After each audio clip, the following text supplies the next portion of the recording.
మన ప్రభు అయిన యేసు క్రీస్తు ప్రశస్తమైన నామంలో సహోదరి సహోదరులకు, బంధుమిత్రులకు, శ్రేయాభిలాషులకు, గనులైన దైవజనులకు, సంఘస్థులకు నా ప్రేమపూర్వకమైన వందనాలు, స్తోత్రాలు చేస్తున్నాను.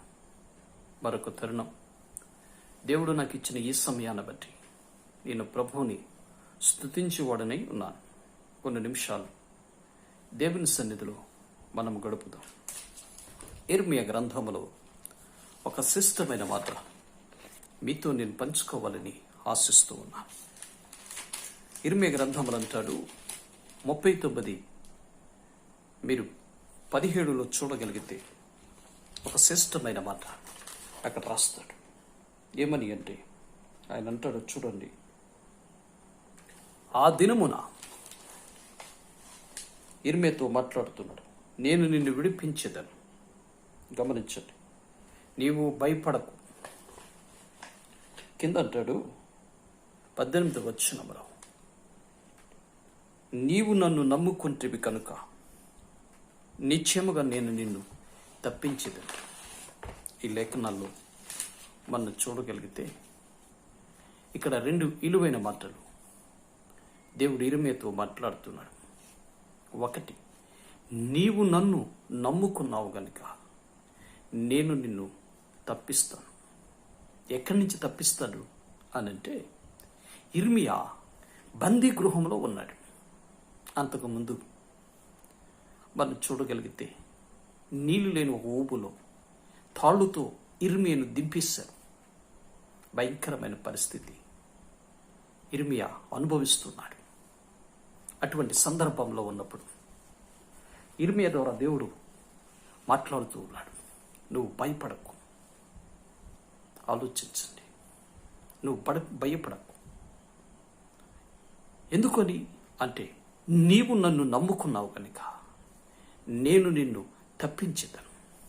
మరొక మాట మనం చూడగలిగితే కీర్తనకారుడైన దావీదు అంటాడు, 70 అధ్యాయం కీర్తనలు 70 మొదటి వచనం, యెహోవా నేను నీ శరణుజొచ్చి ఉన్నాను, నన్నెన్నడును సిగ్గుపడలేకు.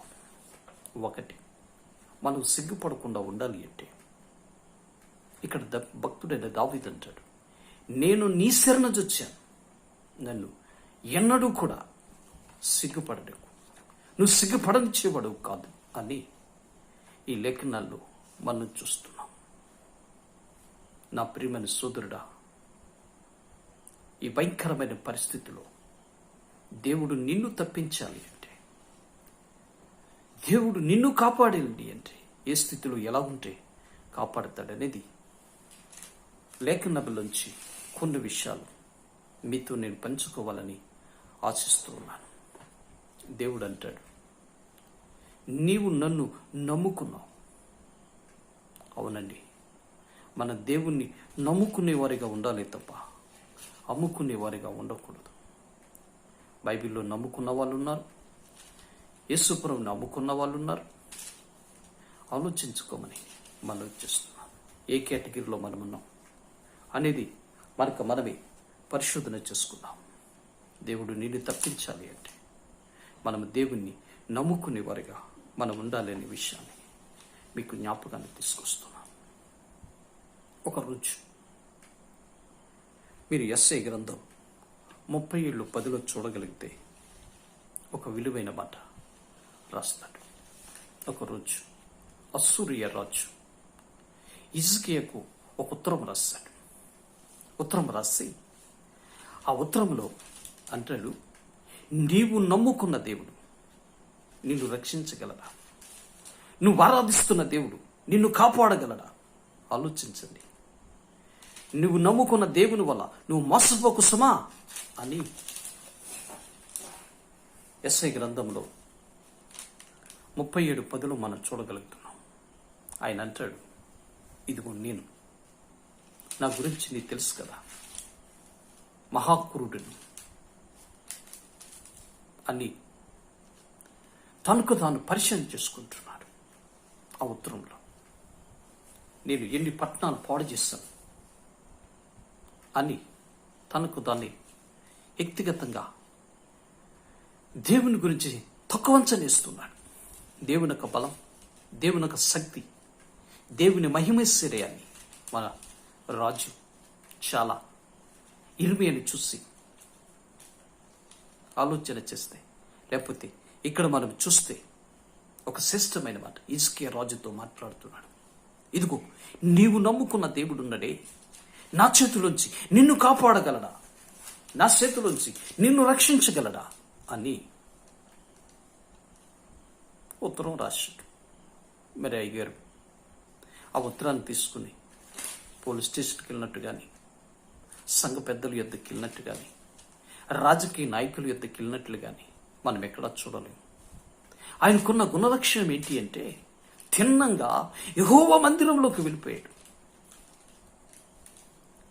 ప్రియమైన సోదరుడా, మనం ఎక్కడికి వెళ్ళాలి అని ఆలోచిస్తే ఈ రాజులో ఉన్న గుణలక్షణాన్ని మీకు పరిచయం చేస్తాను.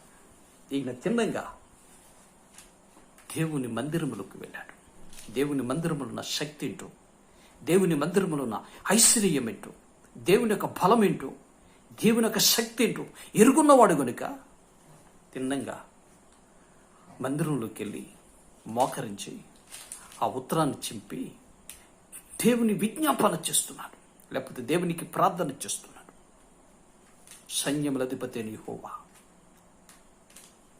అని ప్రభువుని కొలుస్తూ ఆరాధిస్తూ ప్రార్థిస్తున్నట్లు మనం చూస్తాం. ఆలోచించుకోమని మనం వచ్చేస్తున్నాం. ఈ రాజులో ఉన్న గుణలక్షణాన్ని మీకు పరిచయం చేస్తున్నాను. ఎలాంటి వాడే అంటే యెహోవా మందిరములోకి వెళ్ళి ప్రార్థించిన అనుభవం కలిగిన వాడు. ఈ రోజున ఎందరో దైవ బిడ్డలై ఈ రోజున కేసులు పెట్టుకుని పోలీస్ స్టేషన్లు అంటే తిరిగే అనుభవాలు చాలామందికి ఉన్నాయి.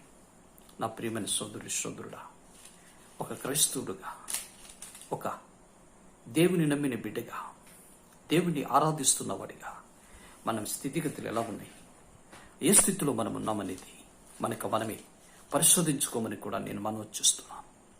ఈ రాజు చూడండి, తిన్నంగా యెహోవా మందిరంలోకి వెళ్ళి యెహోవా శక్తిని ఏంటో ప్రార్థన చేస్తున్నాడు. ఆ రాయబడిన మాట ఏంటో తెలుసా? ఆ రాత్రి, ప్రార్థించిన రాత్రి ఒక దూత యెహోవా పక్షముగా దిగివచ్చి అశ్షూరు వారి దండుపేటలోకి వెళ్ళి 1,85,000 మందిని నరికేసినట్లు మనం చూస్తున్నాం. ఆలోచించండి, ప్రార్థన అనేది ఎంత శక్తి కలిగిందో, ప్రార్థన అనేది ఎంత బలమైనదో ఈ లేఖనాల్లో మనం చూస్తున్నాం. అటువంటి ప్రార్థన మనం చేయగలుగుతున్నామా? అటువంటి ప్రార్థన జీవితం మనకుందా? ఆలోచించుకోమని కూడా నేను మనవి చేస్తున్నాను. అందుకే యెహోవా మందిరములకు వెళ్ళి ప్రార్థించినట్లు హిజ్కియాను మనం చూస్తున్నాం. అది గొప్ప విచిత్రమైన సంఘటన ఏంటంటే శత్రువులు చనిపోవటమే కాదు, ఈయన ఇంటికి వెళ్ళి ఆ దేవతని ఆరాధిస్తున్నాడట. మందిరంలోకి వెళ్ళి ప్రార్థన చేసుకుంటున్నారట. ఈ అశ్షూరు రాజు ఎప్పుడైతే ప్రార్థన చేసుకుంటున్నారో తన కొడుకులే, తనకు పుట్టిన కుమారులు ఆ ప్రార్థన చేసుకుంటున్న ఆ వ్యక్తిని మందిరంలోకి వెళ్ళి ముక్కముక్కలుగా నరికేసినట్లు మనం చూడగలుగుతున్నాం. అంటే ప్రార్థనలున్న ఆ శక్తిని మీరు చూడగలిగితే, ఒకటి శత్రువులను చంపగలిగింది, దేవుడంటే ఏంటో నిరూపించగలిగింది. నా ప్రియమైన సోదరుడా, అందుకే ఇర్మియాతో దేవుడు అంటాడు, నీవు నన్ను నమ్ముకున్నావు కనుక నేను నిన్ను తప్పించాలి అంటే మనం దేవుణ్ణి నమ్ముకునే వారిగా మనం ఉండాలి. ఆలోచించుకోమని నేను మనవి చేస్తున్నాను. ముచ్చటగా 3-4 మాటలు మీకు బయలుపరచాలి ఆశిస్తూ ఉన్నాను. మనం ఇంకా చూడగలిగితే కీర్తనల గ్రంథం 90:14 చూడగలిగితే, అతడు నన్ను ప్రేమిస్తున్నాడు గనుక నేను అతన్ని తప్పించేదను. అంటే దేవుడు నిన్ను తప్పించాలి అంటే, దేవుడు నిన్ను విడిపించాలి అంటే మనం దేవుణ్ణి ప్రేమించేవారిగా మనం ఉండాలి. ప్రేమిస్తున్నామా? ఆలోచించుకోమని మనం వచ్చేస్తున్నాను. ఎవడు నన్ను ప్రేమిస్తాడో నేను వాడిని ప్రేమిస్తాను అంటాడు. శాశ్వతమైన ప్రేమతో నేను నిన్ను ప్రేమిస్తున్నాను అంటాడు దేవుడు. మనం దేవుని ఎలా ప్రేమించగలుగుతున్నాము అనేది మనమే పరిశోధన చేసుకో. నువ్వు తప్పించబడాలి అంటే, విడిపించబడాలి అంటే మనం దేవుని ప్రేమించేవారిగా మనం ఉండాలనే విషయం జ్ఞాపకం చేసుకోమని కూడా నేను మనవి చేస్తున్నాను. అందుకే ఇక్కడ అంటాడు, నాకు చాలా ఇష్టమైన మాట, అతడు నన్ను ప్రేమిస్తున్నాడు కనుక నేను అతనిని తప్పించేదను. ఏ పరిస్థితిలో ఉన్నా, ఏ పరిస్థితులు మన జీవితంలో వాటిల్లుతున్నా దేవుడు వాటిలోంచి మనల్ని విడిపిస్తాడనే సంగతి మీరు జ్ఞాపకం చేసుకోమని కూడా నేను మనవి చేస్తున్నాను. అందుకే ప్రభు అంటాడు, భయపడకు, నీవు నన్ను నమ్ముకున్నావు, నేను నిన్ను విడిపిస్తాను. నిన్ను విడిపించాలి అంటాడు. మరి నువ్వేం చేస్తే దేవుడు విడిపిస్తాడు అనేది మనం ఆలోచిస్తే, మొట్టమొదటిగా దేవుని లేఖనములు వచ్చి మనం చూడగలిగితే ఆయనను మనము ప్రేమించేవారిగా మనం ఉండాలి. ఉన్నామా? ఆలోచించుకోమని మనం చేస్తున్నాను. నీవు నన్ను ప్రేమిస్తే నేను నిన్ను తప్పించేదను. బబులోను సామ్రాజ్యంలో దానియేలు భక్తుడున్నాడు. అతని గురించి మనకు బాగా తెలుసు. ఒకరోజు అది జీవితంలో ఒక సంఘటన ప్రారంభమైంది. ఏంటయ్యా అంటే, ఆయన్ని తీసుకుని వెళ్ళి ఆ దినాల్లో ప్రార్థించకూడదు అనే ఒక చట్టం లేదా ఒక శాసనం ప్రారంభమైంది. ఆ శాసనం ఎవరు ప్రార్థించినా సింహాల బోన్లో వేస్తాం అని రాజుగారి ఆజ్ఞ ఆ ప్రాంతమంతా సాటించబడ్డది. అటువంటి సందర్భాల్లో ప్రార్థన పరుడు, యథార్థవంతుడు, నీతిమంతుడు, దేవుని కొరకు బ్రతుకుచున్నవాడు ఈ దానియేలు. ఈ దానియేలులో ఉన్న గుణలక్షణం, రాజు ఆజ్ఞకు భయపడలేదు, కానీ రాజు ఆజ్ఞకు ఏమాత్రము భయపడక లెక్సిక అతని గురించి బైబిల్లో రాయబడిన మాట ఏంటంటే, అతడు ప్రత్యేకంగా యెరూషలేములో ఆ తలుపులు తెరిచి ఆ గదిలోకి వెళ్ళి ప్రార్థించినట్లు మనం చూడగలుగుతున్నాం.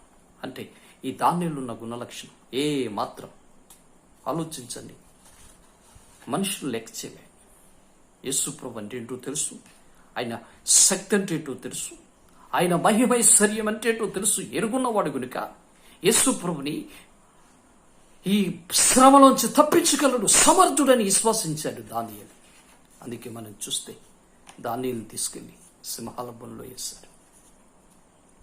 ఆ రాత్రి రాజుకు నిద్ర పట్ల,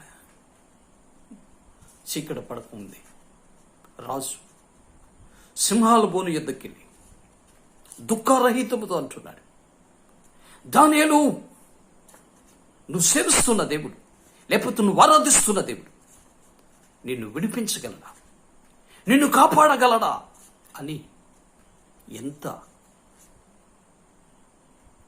ఆ రాజులో ఉన్న ఒక ప్రత్యేకత ఏంటో మీరు గమనించమని మనం చేస్తున్నాం. ఈ దానియేలులో ఉన్న దేవుడిని గురించి అతడు అంటాడు, నువ్వు సేవిస్తున్న దేవుడు, లేకపోతే నువ్వు ఆరాధిస్తున్న దేవుడు, నువ్వు ప్రేమిస్తున్న దేవుడు నిన్ను కాపాడగలేదానికి శక్తి కలిగిన వాడా అని అడిగినప్పుడు ఆ లోపటి నుంచి రిప్లా, ఆ లోపల నుంచి సమాధానం వస్తుంది. రాజా చిరకాలం జీవించునుగాక, ఆమేన్. సింహాల బోనులో మింగవలసిన సింహం ముక్కలుగా ఆ ఎముకలతో సహా పొడవు చేసుకుని తినవలసిన సింహం సింహాల బోన్ నుంచి తప్పించబడి ఆ లోపటి నుంచి ఒక స్వరం మనం వింటున్నాం. ఏంటి అంటే చిరకాలం నువ్వు జీవించాలి, చిరకాలం నువ్వు బ్రతకాలి అని దీవిస్తున్నట్లు మనం చూస్తున్నాం. శపించలేదు. నువ్వు నన్ను పనికిమాలోడా బోన్లో వేస్తావా, అలాగే ఇలాగ నాన్న రాజుని గౌరవిస్తున్నాడు, రాజుని ప్రేమిస్తున్నాడు. ఆలోచించుకోమని మనం చేస్తున్నాం. అందుకే మనం ఆలోచన చేస్తే అతడు అంటాడు, నాకు చాలా ఇష్టమైన మాట, నా దేవుని దృష్టికి నేను నిర్దోషిని గనుక, నా దేవుని దృష్టికి నేను ఎలాంటి వాడిని అంటే, నా దేవుని దృష్టికి నేను పవిత్రుడిని కనుక అతడు నన్ను సింహాల బోనులోంచి తప్పించాడు. ఆలోచిస్తే నీవు తప్పించబడాలి అంటే మనము నిర్దోషులమై ఉండాలి. నువ్వు తప్పించబడాలి అంటే మనం నిష్కంకులుగా జీవించాలి. ఈ లోకంలో మనము నిందారహితులుగా, పాపం లేని వారిగా, యథార్థవంతులమై, నీతిమంతులమై, ఆయన కొరకే బ్రతికే అనుభవాలు కలిగి బ్రతకాలి. అందుకే లేఖనాల్లో మనం చూస్తే దానియేలు అంటాడు, నేను దేవుని దృష్టిలో, మనుషుల దృష్టిలో కాదు, దేవుని దృష్టిలో నేను నిర్దోషిని కనుక ఆయన నన్ను సింహాల నోటు నుంచి తప్పించాడు. ఆలోచించుకోమని మనవి చేస్తున్నాను. ఎందుకని తప్పించాడే అంటే నిర్దోషిగా బ్రతికాడు, పవిత్రుడుగా బతికాడు, పరిశుద్ధతను కాపాడుకున్నాడు, అపవిత్రతకు చోటు ఇవ్వలేదు. అందుకే దేవుడు ఆ సింహాలను నోళ్ళు మేయించి ఆ సామ్రాజ్యములో దానియేలు దేవుడంటే ఏంటో నిరూపించాడు. యేసు ఎలాంటి వాడు, యేసు ఎటువంటి వాడు, ఎలాంటి శక్తి కలిగిన వాడు, ఎంత ప్రభావం కలిగిన వాడు, ఆరాధించుకునే దానికి సుచరిత్ర కలిగిన దేవుడని, దానియేలు దేవుడే ఒక ప్రత్యేకతమైన వాడవని, ఈయన రాజ్యం లైము కాదని, ఈయన ఆరాధిస్తున్న దేవుడు పరిశుద్ధుడని, ఈయన ఆరాధిస్తున్న దేవుడు గొప్పవాడని రాజుచేత సాక్ష్యం పలికినవాడు దానియేలు. కారణం ఏంటంటే నిర్దోషి. నా ప్రియమైన సోదరుడా, దండం పెట్టి దైవసేవకుడుగా, ఒక సహోదరుడిగా నిన్ను మనవి చేస్తున్నాను. దేవుడు నిన్ను తప్పించాలి అంటే మొదటిది నువ్వు ఆయన నమ్ముకోవాలి, రెండవది నీవు ఆయన ప్రేమించాలి, మూడవది నువ్వు నిర్దోషమై బ్రతకాలి. అలా బ్రతికితే దేవుడు ఏ స్థితిలో నీవున్నా, సింహం లాంటి శ్రమలే ఉన్నా, సింహం లాంటి శోధనలు నీకు కలిగిన దేవుడు వాటిలోంచి తప్పిస్తాడనే విషయం మర్చిపోవద్దు అని నేను మనవి చేస్తున్నాను. యేసు ప్రభు ఒకరోజు అబ్రహాం దగ్గరకు వచ్చి అబ్రహాంతో మాట చెప్పారు, నీవున్న ప్రాంతం నుంచి మరొక ప్రాంతానికి వెళ్ళాలి అని చెప్పినప్పుడు అబ్రహాం తన భార్యను తీసుకుని ఆ ప్రాంతానికి వెళ్ళాడు. వెళ్ళడం బాగానే వెళ్ళాడు, కానీ అబ్రహాములో ఒక భయం, అబ్రహాములో ఒక భయాందోళన. ఎందుకంటే అబ్రహాం భార్య చాలా చక్కనిది, సుందర మహా గుణవతైన భార్య. ఆమెను బట్టి నాకెక్కడ ప్రాణ భయం అనుకుని అబ్రహాం ఆమెను బట్టి భయపడుతున్నాడు. మొత్తం మీద ఆ ప్రాంతాన్ని వెళుతున్న రాజు అబీమెలెకు రాజు ఈ అబ్రహాము చెల్లులు అనుకుని ఆ చెల్లులు తీసుకుని వెళ్ళి ఆ రాజు గృహంలో పెట్టుకున్నాడు. మన భార్య అయిన సంగతి మర్చిపోయి తనక చెల్లులు అనుకుని తను తీసుకుని వెళ్ళి ఆమెను తన ఇంట్లో పెట్టుకుని సమయం చూస్తున్నాడు. ఆ సందర్భం గడియలు చూస్తున్నాడు.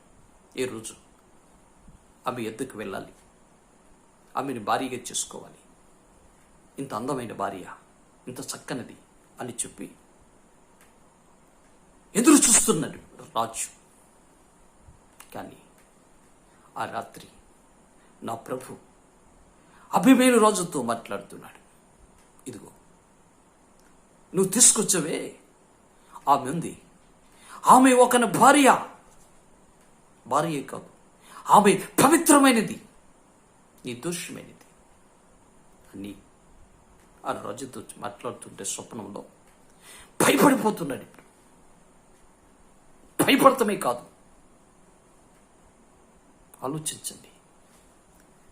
మనం చూడగలిగితే ఆదికాండం 20:6 నుంచి మీరు చూడగలిగితే ఆమె ఎద్దకు వెళ్లకుండా అడ్డగించానని రాజుతో మాట్లాడుతున్నాడు. నువ్వు ఆమెను ముట్టకుండా, ఆమెను పాడు చేయకుండా అతని చేతిలోంచి తప్పించబడినట్లు వాళ్ళని చూడగలుగుతున్నాం. కారణం ఏంటంటే ఆమె నిర్దోషి. నా ప్రియమైన సోదరుడా, దండం పెట్టి సేవకుడుగా నేను మనవి చేస్తున్నాను. అందుకే ఇర్మీయాతో దేవుడు అంటున్నాడు, భయపడకు, నీవు నన్ను నమ్ముకున్నావు, నేను నిన్ను తప్పిస్తాను. ఎన్ని శ్రమలు, ఎన్ని శోధనలు దైవ సేవకుడికి, ఎన్ని కష్టాలు వచ్చాయి. నీతిమంతుడు, యథార్థవంతుడు, పరిశుద్ధుడు అటువంటి సేవకుడికి శ్రమలు అనుభవించవలసిన పరిస్థితి వచ్చినా ఇడువని ఎడబాయిని దేవుడు కనుక దానియేలు విడువక దానియేలుని కాపాడుకుంటూ ఆ శత్రువు సమూహంలోంచి విడుదల చేసినట్లు మనం చూడగలుగుతున్నాం. మరి అలా జీవించగలిగితే దేవుడు నిన్ను, నీ కుటుంబాన్ని తప్పిస్తాడు. ప్రేమ నమ్మకమైన తండ్రి, ఆశ్చర్యకరుడా, వందనాలు, స్తోత్రాలు. మరలా వాక్యాన్ని పంచుకోవటానికి మీరు ఈ సమయం మాకు ఇచ్చారు. ఈ వాక్యం వింటున్న బిడ్డలందరినీ కూడా మీరు కాపాడి రక్షించండి బాబు. ఈ భయంకరమైన దినాలు దానియేలు తప్పించినట్లుగా నీ బిడ్డలను తప్పించి కాపాడి రక్షించి ఆయన మా దేశాన్ని, మా నాయకులను ఈ భయంకరమైన కరోనా ఈ సమస్య నుంచి మమ్మల్ని విడుదల చేసి మీ నామానికి మీరే మహిమ తెచ్చుకోమని యేసు నామములో ప్రార్థిస్తున్నాను పరమ తండ్రి. ఆమేన్.